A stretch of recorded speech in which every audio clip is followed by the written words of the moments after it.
یہ شاعر ابھی کہ تسلسل ان پہ یہ خدا کا دین ہے، تسلسل ان پہ یہ خدا کا دین ہے، فضل خدا سے جناب ہمارے مابین ہے، فضل خدا سے جناب ہمارے مابین ہے، اور جن کے یہاں شعر و شاعری کا منڈی ہے بشر، جن کے یہاں شعر و شاعری کا منڈی ہے بشر، آج جدو کو ہم آئے وہی شاعر نور العین ہے، فضیلت الشیخ امام جناب۔ بڑی ادب سے شعر سے صرف 5 منٹ کا وقت آپ کو دیا جا رہا ہے، بجائے انشاءاللہ 5 منٹ سے بھی کم میں اگر ہو سکے تو میں آپ کو اس کانفرنس کی بات سمجھا دوں۔ الحمدللہ وحدہ والصلاۃ والسلام علی من لا نبی بعدہ۔ یہ کانفرنس رسول رحمت کانفرنس ہے۔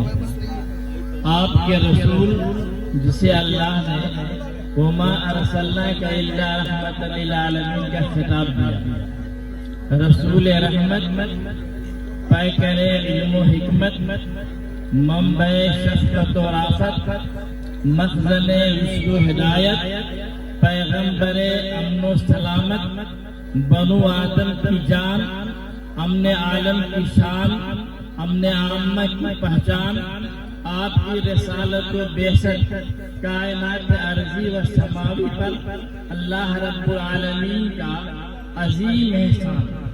آپ کی آمد سے قبل اہل عالم بدامنی کے شکار، ہر طرف دہشت گردی کا کاروبار، حقوق انسانی پر لٹکتی تلوار، صنف نسواں کی عفت تار تار، ہر جگہ خون ریزیاں سرے بازار، بچیوں کی پیدائش منحوس، آبدینوں کے ساتھ نہایت وحشیانہ سلوک، غلام اور باندیاں مجبور اور مقہور، ظلم و ستم سے چور، سکون اطمینان امن و امان سے دور، اجتماعی حالت ذوف بے بصیرتی کی شکار، نوجوانوں کی زندگی جانوروں جیسی، عورتیں بیچی اور خریدی جا رہی تھی۔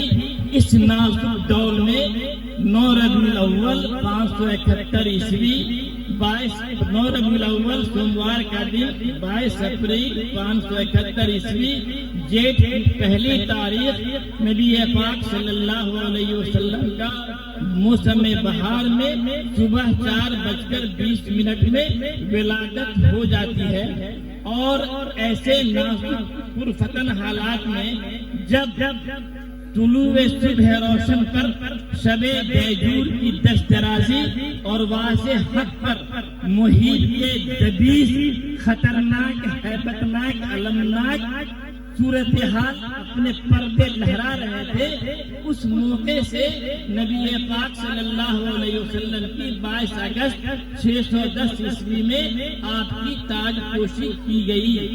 آپ صلی اللہ علیہ وسلم 22,330 دن 6 گھنٹے اس دنیا میں باقاعدہ حیات رہے۔ آپ صلی اللہ علیہ وسلم کی رحمت عالم ہونے کا سب سے بنیادی سبب یہ ہے کہ آپ کی 23 سالہ نبوی زندگی میں 86 جنگیں لڑی گئی، 28 جنگوں میں اللہ کے نبی خود شریک ہوئے، 58 جنگوں میں صحابہ کرام شریک ہوئے، کل 86 جنگیں۔ ان 86 جنگوں میں مارے جانے والوں کی تعداد صرف 1081، اور نبی پاک صلی اللہ علیہ وسلم کے ہاتھ سے صرف ایک آدمی ابی بن خلف غزوہ احد کے اندر مارا گیا۔ نبی پاک صلی اللہ علیہ وسلم 11 ہجری میں آپ کا انتقال ہو جاتا ہے۔ آپ نے اپنی موت سے پہلے منصب مسلح امامت پر 4 دن پہلے حضرت ابو بکر کو بیٹھا دیا۔ حضرت ابو بکر صدیق رضی اللہ تعالیٰ عنہ نے صرف 17 وقت کی نمازیں پڑھائی۔ آپ صلی اللہ علیہ وسلم کی زندگی میں جو آخری نماز کا وقت آیا وہ فجر کی نماز کا وقت تھا۔ صرف آپ کی رحمت کی بنیادی اس بات کے طور پر 2 حدیث اس کے بعد ختم۔ حضرت امام بخاری رحمۃ اللہ علیہ جس کا درس ابھی آپ نے سنا، ادب المفرد میں ایک واقعہ بیان کیا۔ عشاء کی نماز کے پاس بعد آپ گھر تشریف لائے. حضرت عائشہ نے روٹی بنا رکھی تھی, روٹی بکری لیے جا رہی ہے.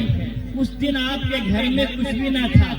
اللہ کے نبی کے روٹی کے تحفظ کے لیے عائشہ دوڑی جا رہی ہے.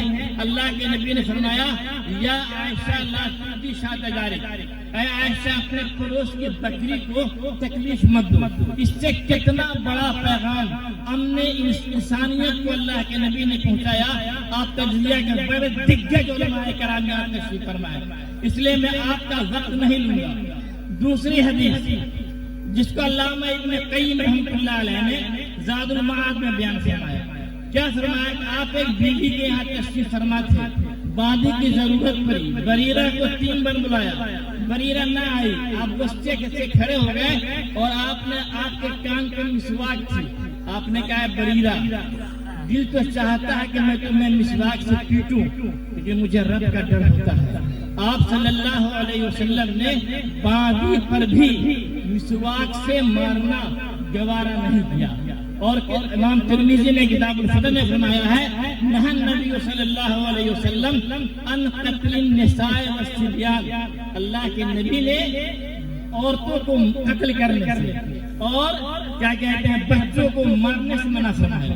اس کے بعد کیا کہا لا تضرب الوجہ, اسلام اتنا مہربان مذہب کہ عورتوں پہ ہاتھ اٹھانا اس کا اسلام قائل نہیں ہے. اس کانفرنس کے تعلق سے باتیں ہونی چاہیے تھی تاکہ لوگوں کو اس کی سیرت کا پتہ چلتا. میرے پاس میں وقت ہے نہ اجازت ہے, لہذا میں 5 منٹ ہو چکا ہوگا. میں بلا تفصیل میں جاتے ہوئے میں کہوں گا آپ لوگ سیرت رسول کا مطالعہ کریں. اللہ تعالی ہمیں آپ کا عمل صالح کی طرف